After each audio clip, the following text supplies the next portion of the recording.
Why is it important for business schools and MBA programs to continually reinvent themselves? I think that's because the world is continually being reinvented. And if we don't adapt and continue to adapt to the world, maybe even, shall I say, anticipate the next trends, we're never going to be able to meet the needs of our primary stakeholder, which is our students, our learners. I think the analogy of a garden is a great one.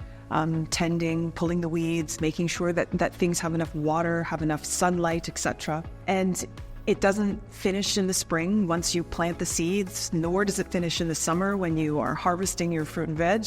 And it doesn't happen in the autumn when things close down. It is a year-long activity. And in order to sustain that level of work that's required to make sure that this garden is bearing the fruit that you want, you need to have passion. You need to have love. And so I think for business school leaders, we need to remind ourselves of our love and of our passion. And that's one of the reasons why I love coming to the AMBA conferences every year, is because I get to reignite some of that passion for MBA education. So that's the one thing, is around love. The other thing that I've learned is that you don't just garden a patch within your yard. It's an entire ecosystem that you're changing and that you're influencing. And so if we start thinking about business schools as the same way, in terms of business schools are an ecosystem within a larger context, oftentimes of a university, in a community, in a city, in an area, and we start to think about our influence, our broader influence within that ecosystem, I think we can become a lot more effective. So our students come to us and they want a lot more than just how to do finance or how to do accounting. They really want to have a pivot in their life. And part of that pivot is not just about what they know, it's also about how they feel. And so we really need to think about well-being in the MBA curriculum. And that's around content, but also around design.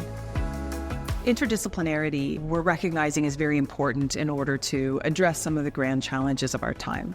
So when I think about interdisciplinary learning, I think about it in two steps within the context of a business school. The first step is, do we actually integrate disciplines within the business school itself? The second step for interdisciplinary thinking is actually going outside of the bounds of business school. And so this is around, doing work with philosophy or with anthropology or with ecology or biology. And here the challenge is much greater than the challenge of just working within the business school. So how do we go about doing that? I think probably maybe one start is through research projects. And so I think if faculty can reach out to one another across different disciplines and we start doing research together, start talking, start understanding each other, then maybe we can start thinking, hey, wouldn't it be amazing if we could create a course together?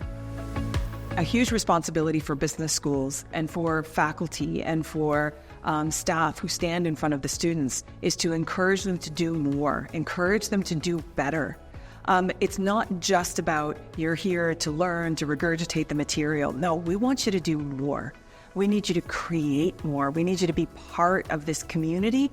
We need you to extend this community and make it bigger and better and richer than it was when you first arrived.